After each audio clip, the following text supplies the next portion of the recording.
right, welcome to the Always Bayern Chelsea show in collaboration with the Radio Muller channel, all the way from over in Ukraine. This is a video episode special collaboration, and I'm here with my friend Oleg, and I've been very excited to do this to do this episode. So, Oleg, if you want to introduce yourself or kind of, I don't know, introduce your fan club, your Bayern Munich fan club in Kyiv, that would be awesome. So the floor is yours to start. Oh, hi everybody. As was mentioned, my name is Oleg. I'm from Kyiv, Ukraine, and a few words about myself.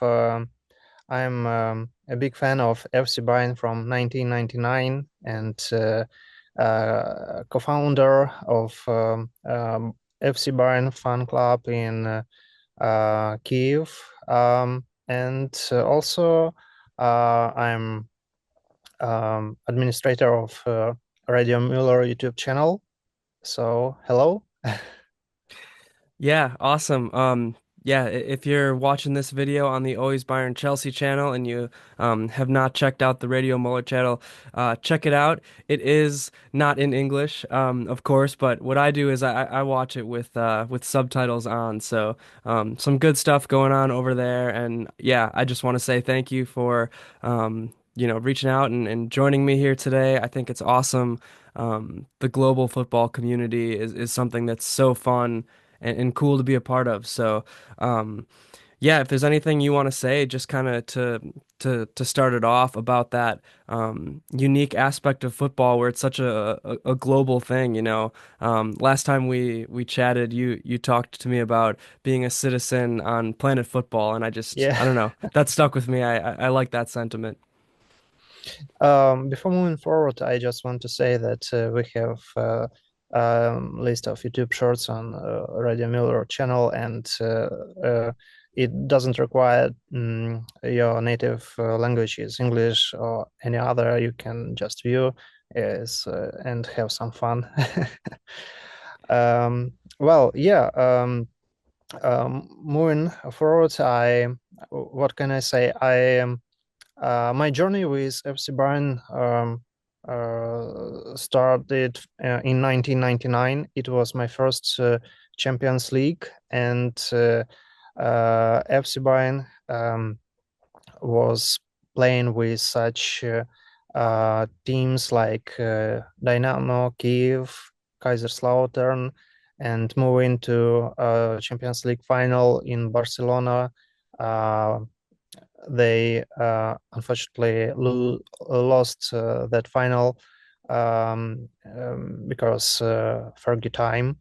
Uh, and yeah, it was a pity, but it was so emotional moment to me, and I bring these emotions from all my life, and I still love FC Bayern from first viewing in 1999. And in this season, I have, let me say, a little crush for Oliver Kahn and Stefan Effenberg, their passion, how they playing, their emotions. It was very expressive, and yeah. Yeah, that's awesome to hear about your background and your history with Bayern Munich, you know. It's just awesome. That Mia San Mia feeling is truly a global community.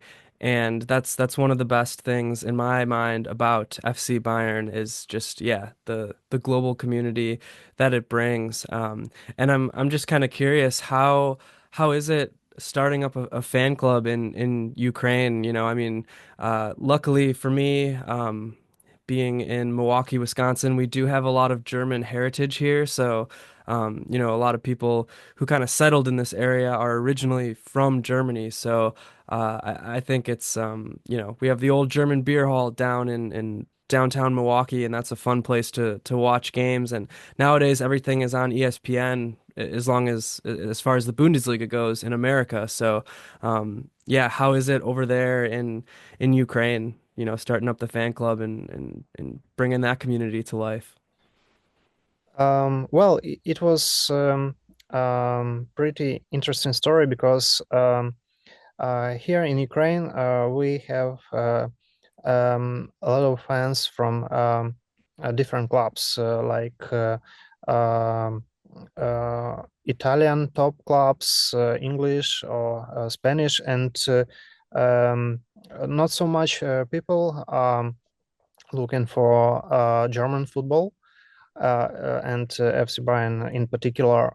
But there were several fellows in one university, and we get in touch together, and we have idea to, hey, let's uh, uh, well, get together every weekend and see FC Bayern matches.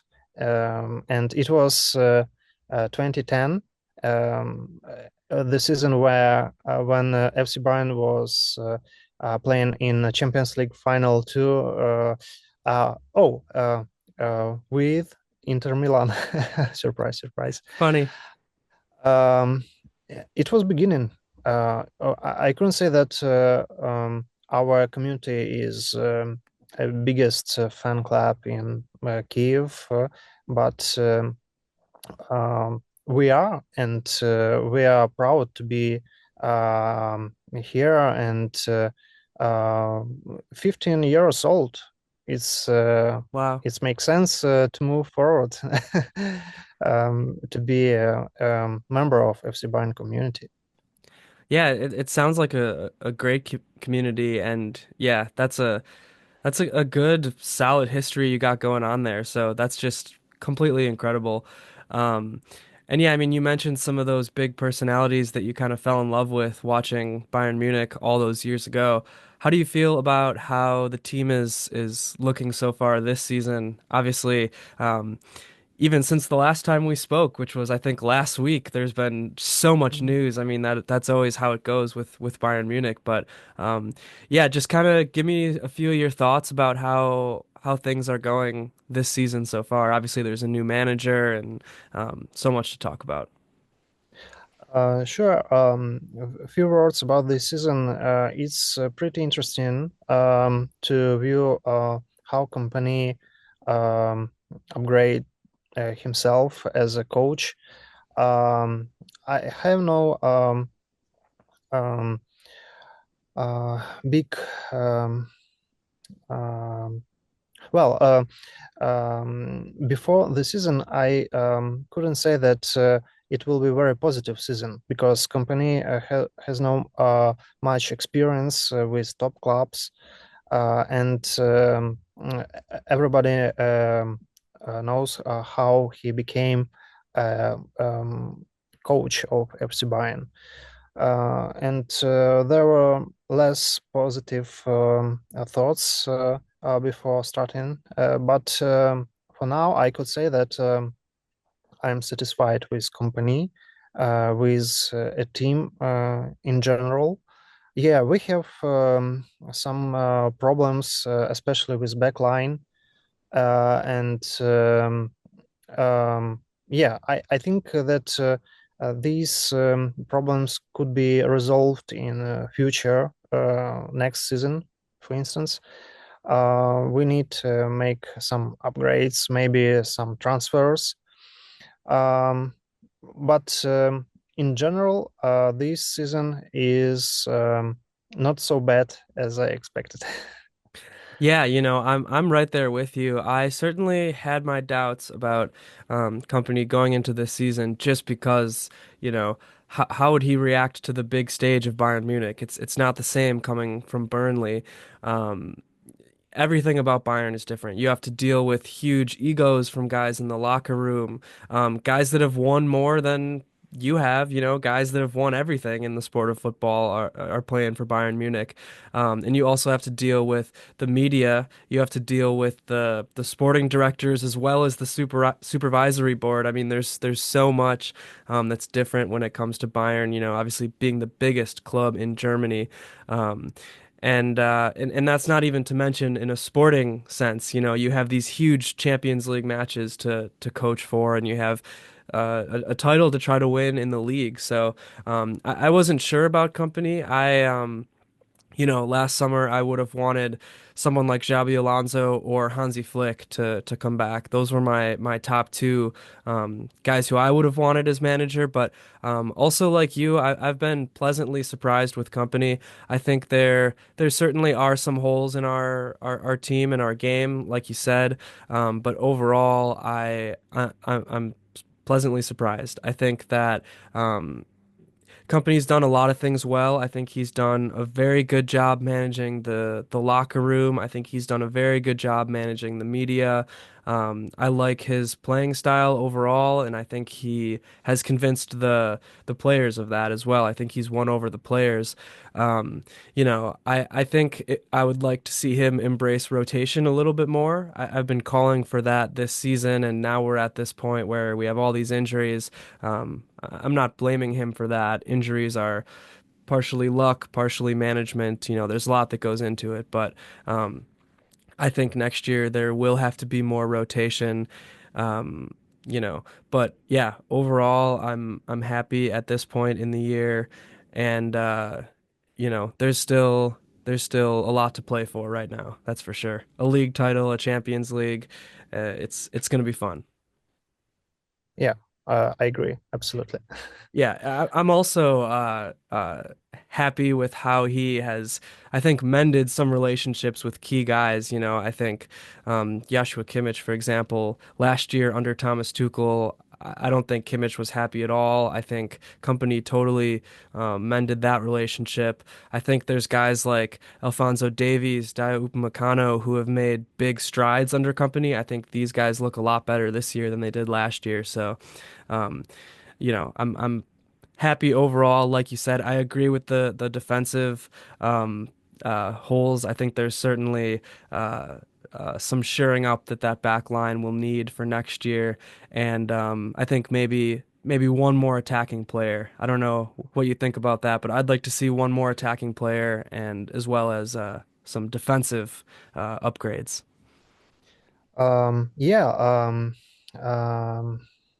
I think this year is some kind of experimental because we have a new coach and I would like to say we have a young team. How it sounds a little bit weird, yeah, because we have a lot of players that have a lot of cups in the room, but in general we have fresh members, new coach, and there are new requirements from coach to the team, and we are not let me say, um, we are trying to find our game still, Yeah, and I think this will be resolved next season. What about transfers? I agree that we need more rotations and more transfers this summer. For example, new striker, because we have only one, Harry Kane, and this season was a period when he was injured, and it was crucial because there were games with top 10, maybe, if I'm not wrong. And what if this period uh, present now when we need to um, uh, play with such top team like Internazionale, yeah. And it's a big problem, I think, because we have only one good striker. Another problem is our defenders, and I think we need to make some um, rotations in what I mean that we need to buy somebody and we need to sell somebody. Yep. Without any names, but potentially uh, in Italy, I think we can find some good defenders with German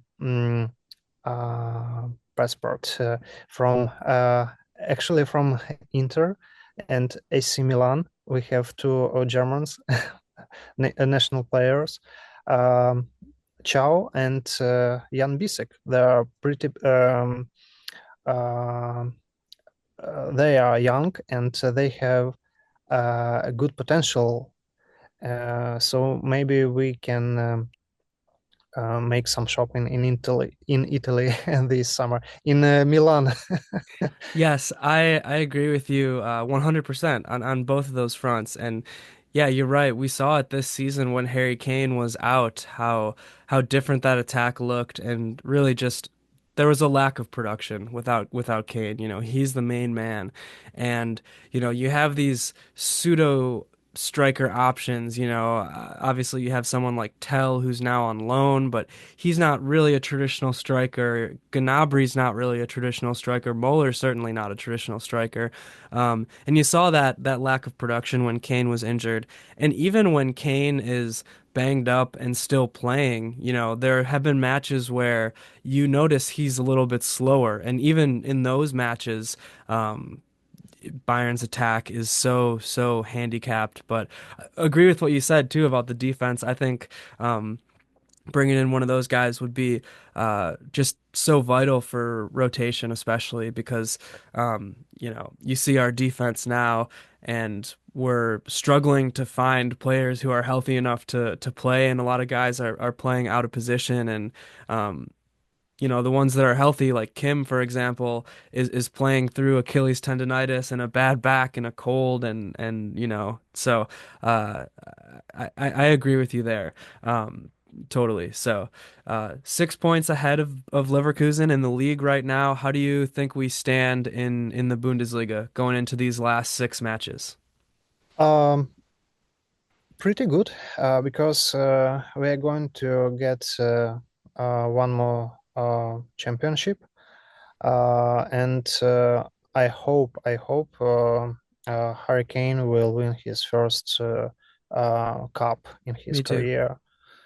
Um, and what can I say? FC Bayern show the best football in German this season, and I think there is no doubts that FC Bayern will get this. Yeah, Uh, I yeah. think we've been the most consistent team in Germany as well. I'm right there with you. I think it's Bayern's league to lose.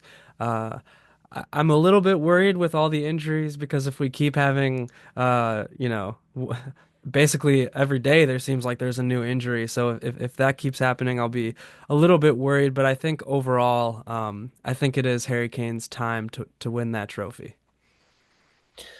Yeah. Absolutely. The list of injured players show us one more problem. Yeah, that we have no enough people for rotation because I think, for example, last game in Bundesliga with Augsburg, I think if we have enough players, we could rotate Musiala, Harry Kane, Olise before clash in Champions League with Inter Milan to make some rest for these players. But we have no options. That's why we are still um, still use these players, and as a result, we are so lucky. Yes. And last match was so negative from Musiala's injured perspective. So it is um, well, I want to cry. Yeah, I do too.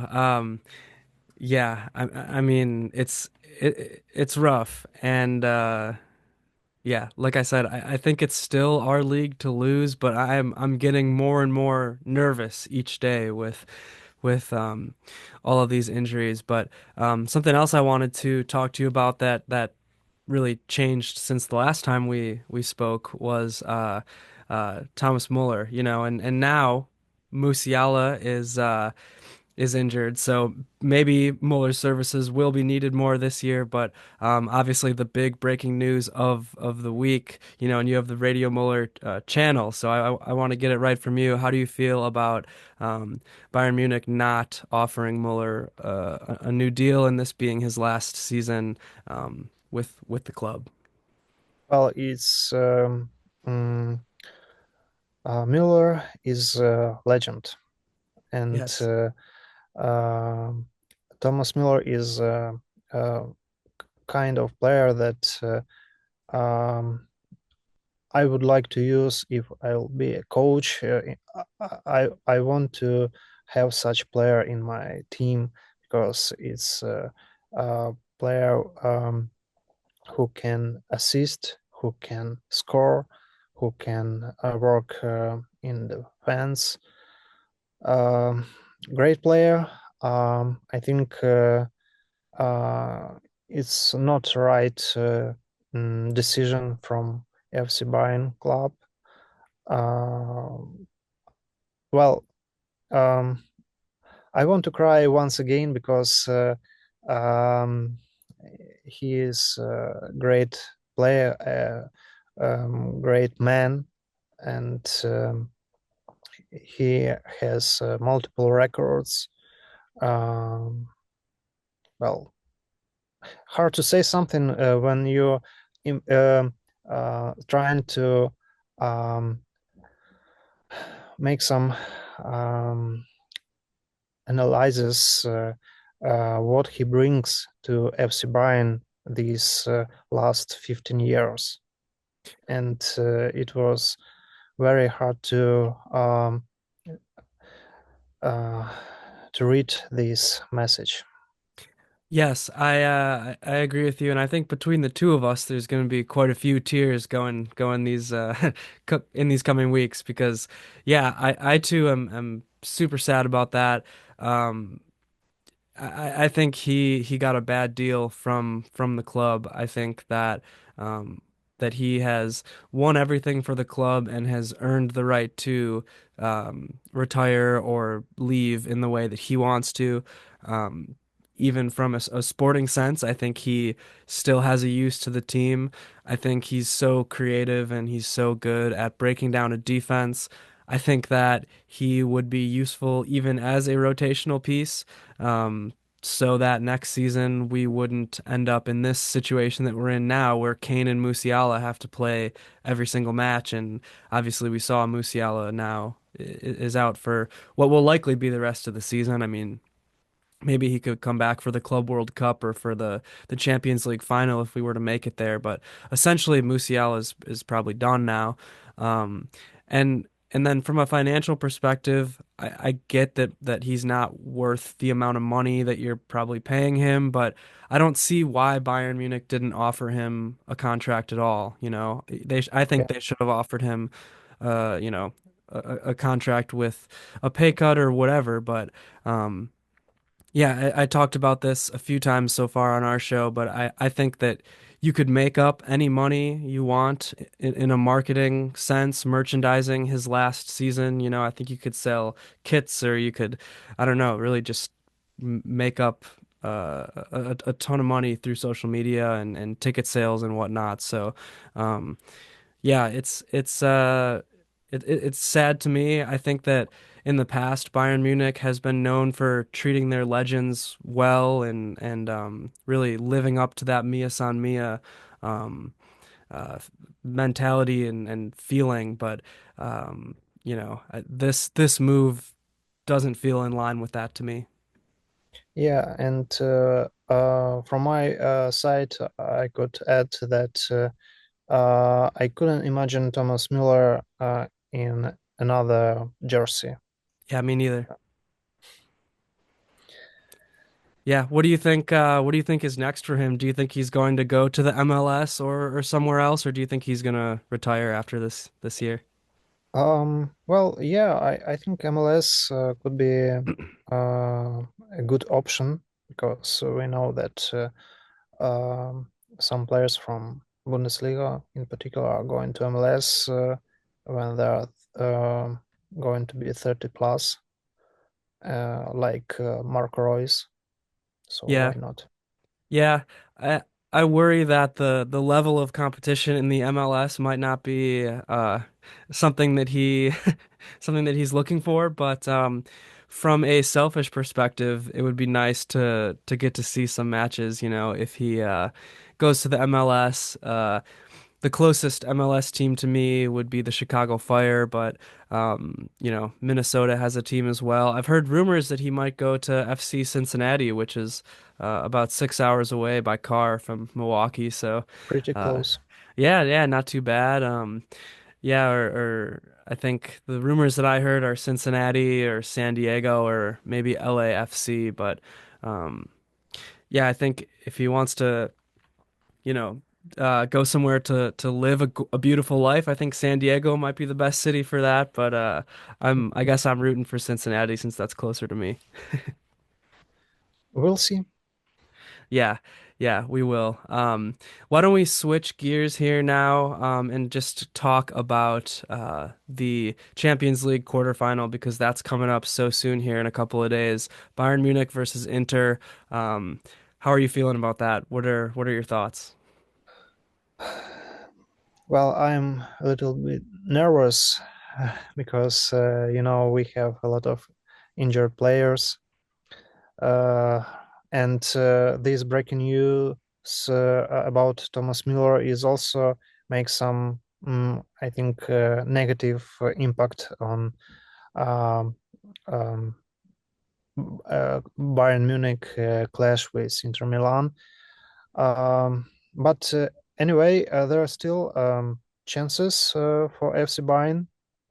We have enough resources to move forward. We have a great attackers, Harry Kane, Olise. They have a good season, good results, good statistics. And if they will be in a good form, I think uh, we um, we can beat Inter Milan. But Inter Milan is a kind of team that like to be number two in a match. And um, uh, anyway, we have problems with our backline, and I think Inter Milan will have their own chances to score goals, and uh, it will be hard game. I think it will be hard game because the squad of Inter Milan consists of good players, and there are less injured players. There are actually uh, two or three, and not um, the main in the first 11 players. So it will be hard, but I think we have chances anyway. Yeah, I'm right there with you. A couple weeks ago, I was feeling really good when we played Bayer Leverkusen. I was feeling good about this matchup, and shortly after that, I was feeling good. I saw how put together the team looked. I saw how good the attack looked. The defense, that back line kind of led by Upamecano, and just the attacking set up with Kane, Olise, and Musiala, and then throw Coman or throw Zane on that left side. And I was feeling really good about that. Um, especially like I said after that Leverkusen match, it reminded me of last year when the team didn't look so good throughout most of the year, but really put it together and put up some good performances against Arsenal and then Real Madrid for a bit in the Champions League. And it reminded me of the team that was is just so mature and so put together where they really rose up to the occasion in the Champions League uh, and reached that upper echelon, reached another level of play. And I was thinking that's what was going to happen again against Inter. And then flash forward to now, we have all these injuries, and I think it might be a little too much to overcome. I don't know what kind of team out there could go super far in the Champions League with seven starters give or take injured. So I think it's going to be a challenge. I think Bayern still has a lot of talent. Inter is such a solid team. They're also a very Yeah. mature team. They they have that kind of mid to low block really put together. They're great on the counter. They're great playing through the middle. So I think Bayern certainly has a tough task. I think it's going to be a close match, but um, yeah, it might be tough. Unless, I think unless Kane or Olise or one of these attacking players really just grabs the game and goes through, because I still think Bayern has enough firepower and enough attack to Yeah. be able to string together a few goals. I think it's just going to be how sturdy is that defense, and that's kind of what I'm worried about. Yeah, agree. A few words to add from my side is that Inter Milan a few years ago was in the final, and the whole team is very experienced, and their manager is more um, has more experience than Vincent Kompany, Definitely. and it will be a very interesting game. I think one of the most interesting games in quarterfinals. Yeah, I Uh, I agree with you. I'm looking forward to it. I think it's going to be a close game. Like I said, I think Bayern still has a chance, but I think it's going to be very tough. Do you have any closing thoughts on the Inter matchup or just the rest of the season for Bayern Munich? Obviously, we also have Der Klassiker this weekend against Dortmund. oh yeah. Uh, well, it's hard to predict the result of FC Bayern Inter Milan clash in Champions League because it is unpredictable, I guess. Um, what about next Der Klassiker in Bundesliga? I think we have a good chances to win this game, and but um, it will depends how we'll finish with Inter Milan this Tuesday, because we have a players. I just want not to duplicate myself, but we have players, but not robots, and it would be hard to win every game. So if indoor classical will be um, equalizer result, it will be good enough, I guess. Yeah, I agree with you there. Can I get a prediction of a score for the Inter match? I'll tell you, I'm gonna go with my heart and say Bayern's gonna find a way to scrape through with a, a gutsy 2-1 victory. That's my prediction. I think Harry Kane's gonna score a brace. It's a good prediction, very objective, because we all know the problems of FC Bayern in the backline, and every game we are going um, to be scored. Yeah. Yeah, So yeah, I think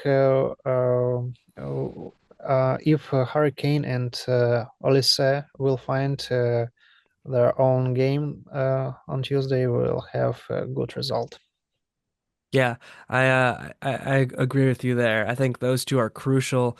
When those two are playing together, um, Bayern is so dangerous. You know, Olise cutting in with that left foot and finding Kane with crosses and Kane making just dangerous runs into the box. That's what I'm hoping to see, really for the rest of the season. So, yeah, thank you for talking to me today. Do you have any just closing thoughts in general? Anything you want to say?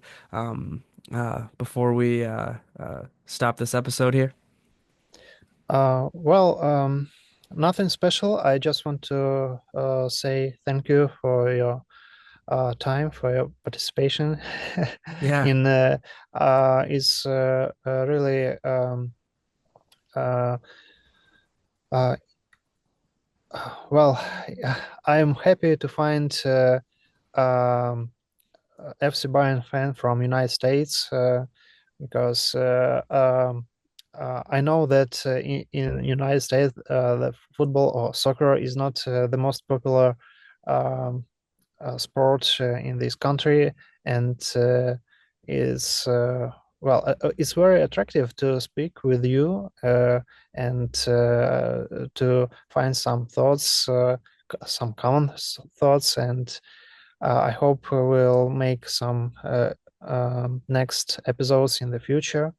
Maybe to talk about uh, the results of the season somehow.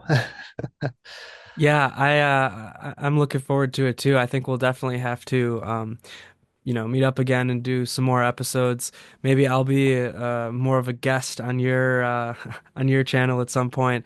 I just got to buff up some of my language skills, I think. But no, yeah, I completely agree with what you said. I think it's awesome the global impact that soccer has, and it's so cool to talk to Bayern fans from around the world. Bayern Munich specifically, I think, is a special club. There's a great community out there, just that Mia San Mia mentality. You know, I keep saying it, but that is the slogan. It's such a good mantra to have. And yeah, if you're watching this on the Always Bayern Chelsea channel, like I said, this is a video episode, and go ahead. I'll link your Radio Muller channel down in the description below. So definitely go check that out. And again, we're gonna have a lot of coverage coming up here with all these matches, Inter, Dortmund, rest of the Champions League, rest of the Bundesliga. Um, it's a really fun time to be a fan, and it's a really good community to be a part of. So maybe the next time we talk, we will be previewing the Champions League semifinals or something like that. We'll see. Yeah, we'll see. So thank you again for coming on here and talking to me. This is so cool. It's so special. Thank you. Thank you too. Have a nice day. You too.